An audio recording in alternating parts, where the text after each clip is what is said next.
Things are complicated, but I'll try to sum it up for you. I, male 34, met my ex-wife 7 years ago. We dated for 1 year and were married for 2 before we divorced. When we met, she already had 2 kids from her previous relationship, Patrick, male 13, and Luna, female 10. We have 1 son, Tony, male 5, together. My own relationship with her kids was good, but they never treated me as their dad or something like that, because their dad was involved in their life. Although my wife had primary custody, we all understood I was stepdad, and we were fine with it. My relationship with my ex-wife was good, and I thought very loving. Although after our divorce, I realized that she used to talk a lot about her ex-husband, comparing the 2 of us and stuff like that, which is definitely weird, but I didn't notice it at the time. Well, turns out that she really couldn't forget her ex, and she ended up cheating with him. This was very hard to process when I found out thanks to one of her friends, and our divorce was not easy. When her family found out about her infidelity, they got very angry at her and went no contact with her. All of this happened 4 years ago. Ever since, her and her husband had 2 more babies together, 3 and a few months old baby. Her husband got diagnosed with cancer around November last year. Even after everything they did to me, I still feel sorry for them and their kids. It's a bad situation, which makes me think I'm a jerk. My ex and I have shared custody with our son, but ever since her husband got sick, my son has been staying with me more days, as sometimes my ex's husband has to stay at the hospital, and my ex has to help him. I'm okay with this, of course. However, my ex asked me if I can start taking all of her kids home with me when I pick up my son on these kind of emergencies. I told her that I don't want to do that, and instead she should ask a friend to take care of them, or try to pay a babysitter. I pay good childcare, and I know they're not spending all that money on my son at the moment, because he's mostly with me. I think it'll be enough to pay for a couple hours. She told me her friends don't want to help her anymore, and her family still doesn't talk to her. I told them they need to figure out a solution. I will only help take care of my son. I feel like a piece of crap, to be honest. Like I'm being too petty. Not the a-hole. Sounds like your ex has burned a bunch of bridges and is trying to make you her lifeline because you share a child. The whole situation is unfortunate, but it isn't your responsibility to help her. You're right about her being able to use the money you pay for child support to pay for care for her other kids. But even without that, it would still not be your responsibility. You sound like a caring person, and she knows how to make you feel guilty. But it's not wrong for you to refuse to help. Not the a-hole. Your ex is. Cheated with her ex gets sick, and wants you to take care of her kids with ex. That is complete disrespect to you. Take care of your kid. In fact, get full custody and tell her to kick rocks. Not the a-hole, and you aren't being petty. She is asking you to take care of 4 small kids who aren't your own, including an infant. Ridiculous. Petty would be getting child support reduced due to the current change in custody of your son. You are already supporting her family and are doing enough. My, male 34, friend Chantel, female 25, is pregnant. She only found out that recently. Unfortunately, she found herself being evicted due to rent arrears and has nowhere to go, and the local council won't help her because they claim it's her fault because she refused to pay the landlord. I moved in with my girlfriend a month ago. Evelyn, my girlfriend, female 31, owns her flat. It's got a bedroom, a sitting room, and her home office. I work physically, so I don't need a home office, but she's a translator. She translates books, and mostly works from home. When I found out Chantel needed a place to stay, I asked Evelyn, but she refused, claiming she needed her office. I gave her a few days, hoping she'd understand the difficult position Chantel is at, but she wouldn't budge. So I approached her again, telling her she could work from our bedroom, or anywhere really, but it's cruel to leave a pregnant young woman all alone. She still refused. Told me she's only met Chantel once, and Chantel was rude to her. I told her it's the hormones and she shouldn't have taken it personally. She told me I was out of my mind if I thought she'd give up her office for someone who wouldn't even pay rent. I said she couldn't expect a homeless person to pay her rent, and she didn't ask me, so why should my friend? She wasn't happy with that. She told me her answer was final and not to bother her anymore about that. I said I've lived here too, and she must take my opinion into consideration. She replied with, "That can change." I told her she was the a-hole for saying that, but she replied that I was the a-hole for even suggesting something so outrageous. She locked herself in the office to work. I'm furious with her. She's so out of line. I'm about to go out with some mates as it's Friday, and I vented to one of them, and he told me that I was the a-hole. I thought I was right, but my mate agreeing with her took me by surprise, and I wonder, was I the a-hole? You want to move a pregnant woman into your girlfriend's flat and have her give up her own office so your rent-dodging friend has somewhere to stay? That's something. You're the a-hole. I think you should move out of Evelyn's flat ASAP. Get your own place and let Chantel move in there. Then you can help her get back on her feet. Since you seem to be such a nice and caring guy, maybe buy an old building and turn it into a homeless shelter. Evelyn is obviously not seeing what a caring and compassionate man you are. I can't believe your own friend doesn't even see what a heart of gold you have. The nerve of these people.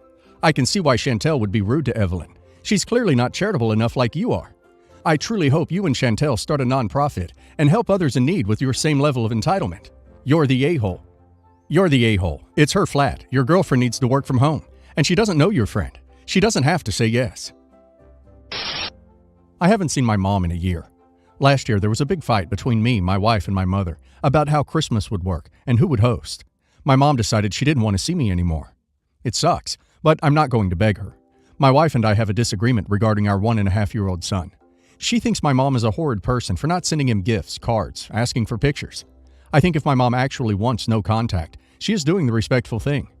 Also, we both agree she wouldn't be allowed to see him, so I don't really get what my wife wants. I've asked her to not badmouth my mom to any of my family. I want to preserve the few relationships I have left, and it is honestly embarrassing. My grandparents gave my mom zero help with me because not their kid, not their problem. And that was with them being fairly close to my mom. So I can't imagine how they would react to hearing my wife's views on this. Recently, I ran into my uncle at my grandparents' house. It was awkward, as I know that dude hates me and is 100% on my mom's team. But we were all guilted into staying for lunch. My grandmother was trying to get my uncle to come for Thanksgiving, and he got pissy and said no. She knows he spends all his holidays with my mom. My wife then asked how my mom was, and I felt myself cringe. My uncle said she is great. My wife said we wouldn't know, as she never sends any gifts for our son. So maybe she is dead. I gave her a look, begging her to stop. My uncle's wife burst out laughing. My uncle asked if she was kidding or if she really thought my mom was going to buy gifts for a child she did not know. My wife went on a rant about how she would do anything to have any moment of contact with our future grandchildren. My uncle laughed and said, "Wow, such a gold digger. You put his ex, who he hates, name to shame." My wife immediately looked like she was going to cry, but I just couldn't bring myself to say anything. I was mortified, and I begged her to not bring up the gift thing. She asked if I was going to defend her. I said no, and she ran out of the room. We left, and she is furious with me. She says I betrayed her, and my mom is going to laugh when she heard. I told her that she humiliated me, and I begged her to stop with the gifts. Not the a-hole. Your wife making a big deal about not getting gifts from someone who has no contact with you is absurd, and needn't be defended. Not the a-hole. Why is your wife so desperate for gifts from someone she's no contact with? She opened the door to everything that happened after asking about your mom, so she needs to live with it. How exactly does she want you to defend the indefensible? You are both going to carry on the immature, toxic dysfunction of your family down to your kid. You all sound awful. Your wife sounds like a troublemaker who loves to stir the pot. You sound like a weak man who is, sadly, married to someone he doesn't even respect enough to defend, nor feel strong enough to speak to in a constructive, mature way in order to stop this insanity. You all need to sit and talk this out. Uncover what is actually at the bottom of this toxic behavior and passive-aggressive childishness and tension between your wife and your family. Also, your relationship with your mother and your child's relationship with your mother and family need to be separate from your wife's relationship with them. So if you want to see your mother or want your child to, then see her without your wife. Your wife sounds like she needs some therapy, regardless. And your main concern should be your child's welfare and emotional stability. It sounds like you are currently the only adult and caring for 2 children. I, 54 male, lost my wife to cancer 11 years ago.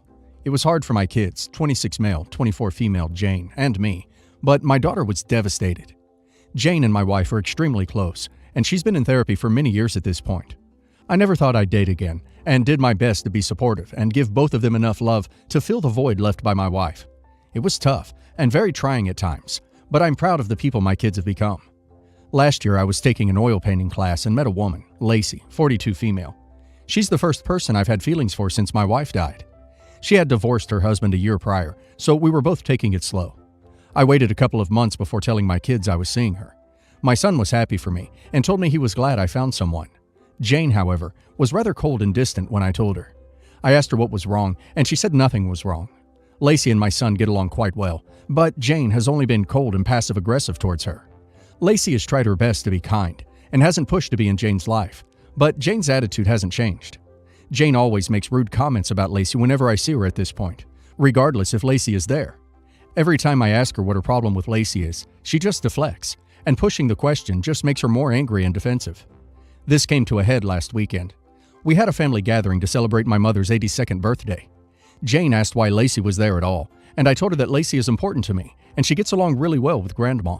As a side note, the two get along really well since they're both into knitting and arts and crafts. Jane stormed off. I was talking to my son and nephew while Lacey and my mom were talking. Lacey got up to go get a drink, but when she came back, she was almost in tears and told me she wasn't feeling well. I pulled her aside and asked what happened, and apparently, Jane had said some very harsh things to Lacey and stopped short of outright calling her a gold digger. We went home after that. The next day, I called Jane over and Lacey went to the spa. I told Jane that she doesn't have to treat Lacey like her mom, but she has to at the very least be civil. She told me that I was replacing her mom and that she hated that I was trying to forget her mom. I told her that I still visit her mom's grave twice a month, and that was completely unfair of her to say. I asked her if she wanted me to be alone for the rest of my life, and she said she'd prefer that over me dating a woman who only likes me for my money. I told Jane that she either acts civil with Lacey, or I will no longer be giving her money every month. She called me a jerk and left.